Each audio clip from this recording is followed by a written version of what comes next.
안녕하세요. 사회적 경제 허브센터의 박명배라고 합니다. 오늘 이 시간은 사회적 경제에 대해서 한번 알아보는 시간을 갖도록 하겠습니다. 우리가 지금 사회적 경제라는 말은 굉장히 광범위하게 많이 쓰고 있지만 사회적 경제가 의미하는 바가 정확하게 뭔지 이런 것을 잘 알지 못합니다.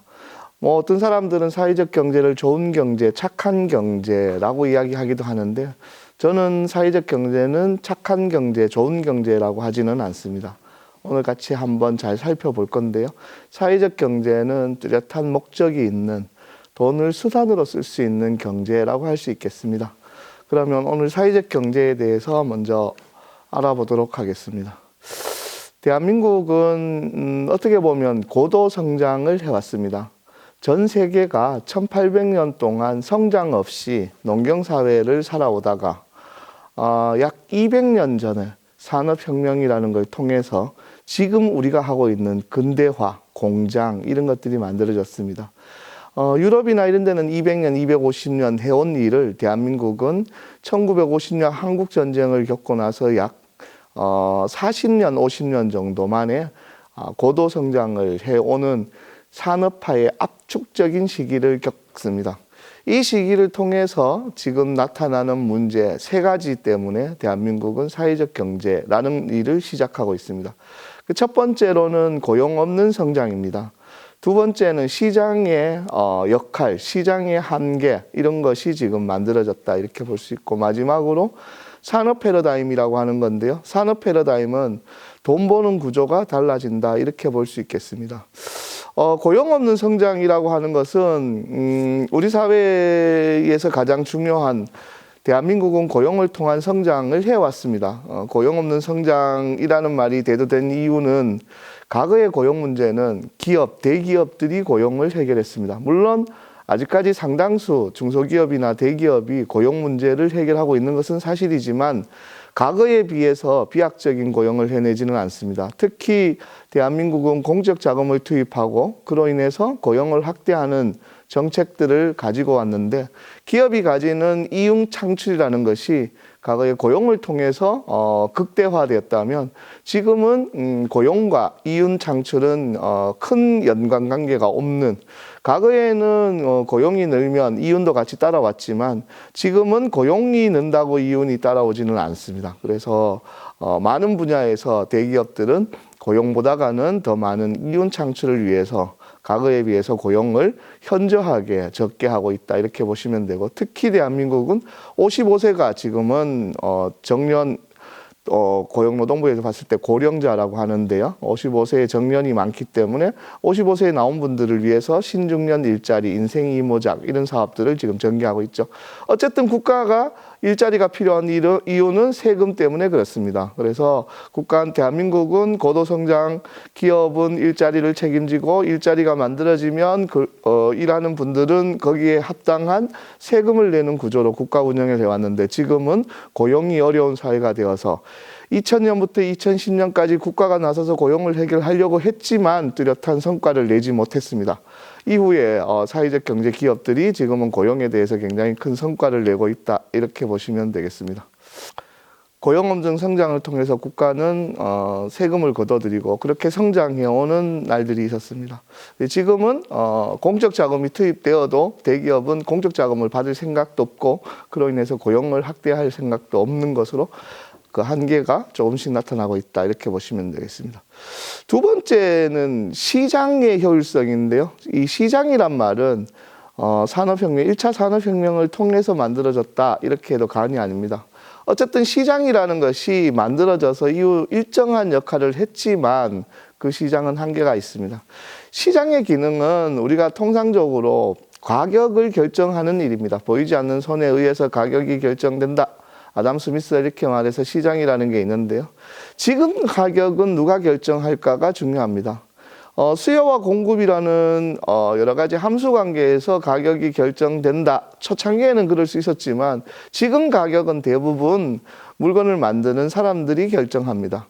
여러 가지 마케팅 비용이나 여러 가지 부대 경비가 원가에 포함이 되고 마케팅 비용이라고 하는 것은 물건을 만드는 것과는 관계없이 사람들에게 어떻게 소개되고 어떻게 소비될 수 있는지를 만드는 일종의 전략이기 때문에 그런 것도 원가에 포함이 되고 여러 가지 다양한 병수들이 만들어져서 지금은 수요와 공급 곡선에 의해서 가격이 결정되기보다는 공급자의 일방적인 가격 결정 정책을 통해서 가격이 결정된다고 볼 수 있습니다. 해서 우리 시장이 가지는 가격은 소비자 입장에서는 합리적이나 합당하다고 보기 어려운 상관관계에 놓이게 되어 있습니다. 또한 시장의 일부 조절 기능은 여러 가지로 실패를 했고 시장이 많이 훼손되었습니다.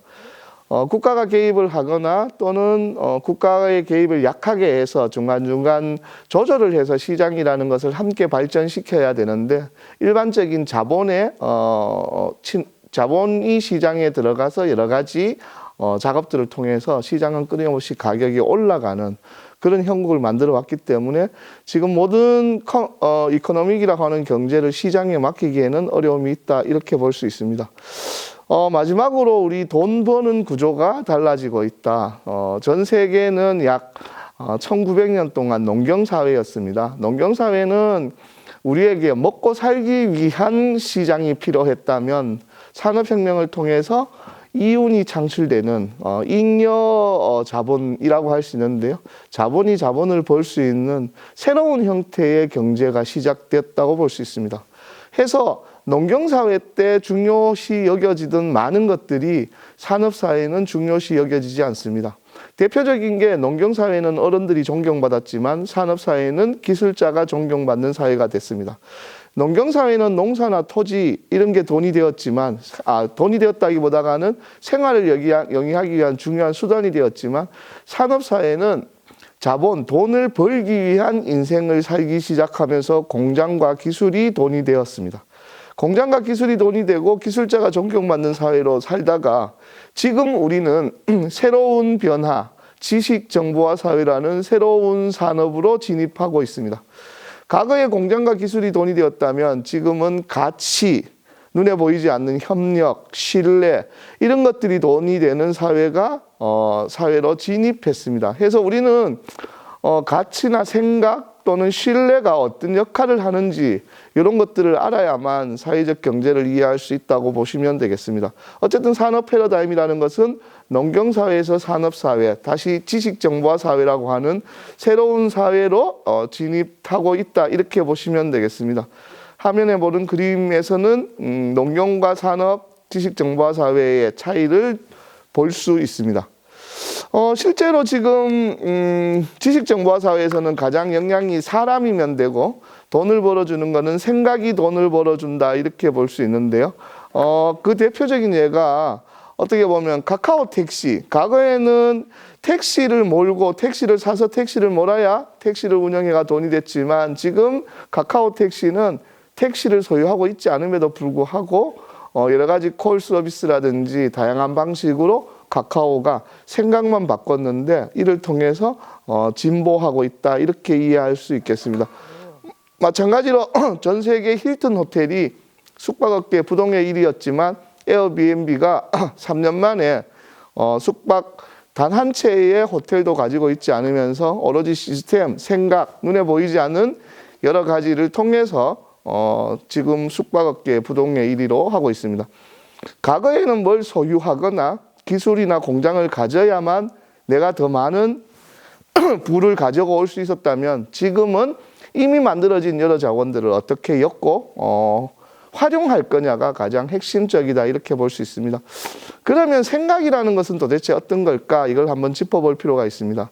보시는 바와 같이 나무는 한 번도 자기를 변한 적이 없는데 나무를 이용하는 사람들의 생각에 따라서 여러 방향으로 변화가 됩니다. 땔감으로도 쓰이고 가구로도 쓰이고 또는 느타리버섯이나 이런 것들을 만들 수 있는 거죠. 어떻게 보면 생각이 바뀌니까 그 결과가 달라졌다라고 볼 수 있습니다. 문제는 이렇게 생각이 바뀌는 것과 달리 누군가에 대한 애정과 사랑이 나무를 변화시키기도 합니다. 왼쪽 아래쪽에 보면 이거는 간호사가 있었는데요. 장애가 있는 친구들에게 숫자와 글자를 가르치고 싶어서 나무를 활용해서 교구를 만들었습니다. 지금 이 회사는 나무에 새로운 가치가 부여되었고 이 나무는 굉장히 고가의 가격을 받고 팔리고 있습니다. 실제로 이 회사는 전 세계에 많이 알려진 회사이기도 하고요. 어쨌든 이 회사는 나무를 어떻게 생각하느냐가 아니고 장애가 있는 친구에 대한 애정과 사랑에서 나무를 이용해서 새로운 나무의 가치를 부여했다. 이렇게 만들어지는 것을 우리가 소셜 벤처 내지 이노베이션이라고 표현합니다. 우리가 생각하는 사회적 경제는 누군가에 대한 애정과 사랑으로 인해서 나무의 결과가 완전히 달리 바뀔 수 있는 것. 우리는 좋은 아이디어를 내면 좋은 결과가 나온다고 생각하는데요. 지금 우리 사회에서는 누군가에 대한 애정과 사랑, 또는 사물에 대한 애정과 사랑, 또는 뭔가에 대한 집착, 이런 것들이 우리가 가지고 있는 자원을 변화시킨다 해서 우리는 누군가에 대한 또는 그 무엇에 대한 애정과 사랑을 가질 필요가 있고, 그걸 통해서 우리 자원들이 충분히 바뀔 수 있다. 그때 생각을 또 한 측면 살펴보겠는데요. 빵이 5개가 있고 사람이 5명 있습니다. 과거의 방식은 하나에 앞에 한 개씩 나누는 게 공평하다고 느꼈는데요. 나눠보니까 배가 부른 사람, 고픈 사람 따로 있었습니다. 배가 부른 사람은 빵을 먹고 불행해졌고, 배가 고픈 사람은 빵을 먹고 행복해졌습니다. 그래서 불행해진 사람이, 예를 들어 배가 부른 사람이 3명이었다면 이 빵이 생기고 나서 이 공동체는 더 불행해진 거죠. 똑같은 자원이 있는데 생각을 바꾸면 어떻게 되느냐? 우리한테 물어봐야 되겠죠. 누가 배가 많이 고파? 이렇게 물어봤을 때 많이 고픈 사람이 빵을 많이 먹고 배가 부른 사람은 빵을 먹지 않았을 때 우리 공동체의 행복의 크기가 커집니다. 빵 5개고 사람이 그대로지만 생각을 어떻게 하느냐에 따라서 행복의 크기가 마이너스 100이 되기도 하고 500이 되기도 합니다. 그래서 우리는 행복의 크기 또는 우리 공동체의 전체적인 이익을 위해서 바꿔야 될 것은 자원이나 사람이 아니고 우리가 가지고 있는 생각을 바꿔야만 우리 사회가 좀 더 행복해질 수 있는 자원을 활용할 수 있다.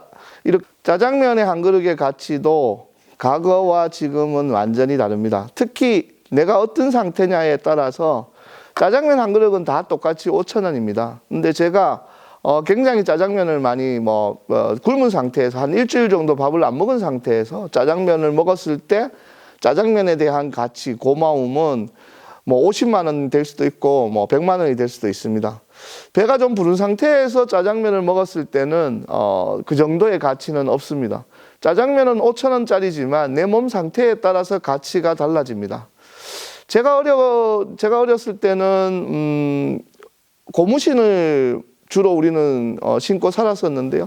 지금 젊은 친구들은 운동화, 신발 하나 골려서 신는데 한 3시간에서 5시간 이렇게 걸리는 것 같습니다. 어쨌든 과거에 비해 중요하다고 생각했던 것들이 시간이 지나면서 점점 더 그 가치가 달라지고 있습니다. 사회적 경제를 한마디로 표현하라면 저는 이렇게 표현하고 싶은데요. 알바를 할 때 돈을 벌기 위해서 알바를 하는 것은 일반 기업이라고 봅니다. 근데 내가 휴대폰을 사기 위해서 알바하는 것, 휴대폰이라는 목적 때문에 돈을 벌어야 되는 것이 사회적 기업이라고 할 수 있습니다. 우리는 휴대폰이 아무것도 아닌 것 같지만 휴대폰이라는 목적 때문에 돈을 벌기 시작하면 돈이 수단으로 됩니다. 돈의 가치보다는 휴대폰의 가치가 훨씬 큰 거죠. 이때 휴대폰은 나를 행복하게 해주는 직접적 계기가 됩니다. 돈이 우리를 행복해지게 하지는 않습니다. 돈을 가지고 뭔가를 구매하거나 얻어야만 우리가 행복해지는 거죠. 해서 돈은 수단이 됩니다. 일반 기업은 돈을 목표로 하죠. 그래서 알바를 할 때 돈을 목표로 알바를 해서 돈을 벌었습니다. 그러면 맛있는 것도 먹고 필요하면 옷도 사 입고 옆에 아빠가 키워줘서 고마워라고 돈을 주는 게 사회공헌 사업이라고 볼 수 있습니다. 그러나 사회적 기업은 이미 목적이 앞서 우리가 배운 대로 소셜 벤처를 일으키기 위해서 누군가에 대한 애정과 사랑, 목적이 정해져 있기 때문에 그 목적을 위해서 돈을 버는 구조를 가지고 있다 이렇게 보시면 됩니다. 저는 평소에 통일이라는 것을 우리의 소원 또는 목표로 살아가야 된다는 것에 대해서는 조금 의의를 제기하고 싶습니다. 통일은 평화를 위한 수단이 되어야 되는 거죠. 우리가 목표로 하는 것은 평화입니다. 평화를 가지고 오려고 통일이라는 수단이 필요한 거죠. 우리는 모든 사람들이 행복하게 사는 게 우리의 목표입니다. 그 행복을 위해서 돈은 수단이 되어야 되는 거죠. 그러나 돈이 우리의 목표가 된다는 것은 매우 불행한 일이 되지 않느냐 이렇게 생각합니다. 사회적 경제는 돈을 수단으로 쓰고 인생의 행복 또는 우리 누군가 공동체의 행복을 위해서 존재하는 것, 이것이 사회적 경제가 아닌가라고 생각합니다. 오늘 국가가 왜 사회적 경제를 해야 되는 세 가지 이유와 사회적 경제의 기본적인 원리는 생각을 바꾸어서 누군가에 대한 애정과 사랑으로 우리가 가지고 있는 자원을 이노베이션 하는 것이 사회적 경제의 가장 중요한 원리다, 이렇게 이야기할 수 있겠습니다. 고맙습니다.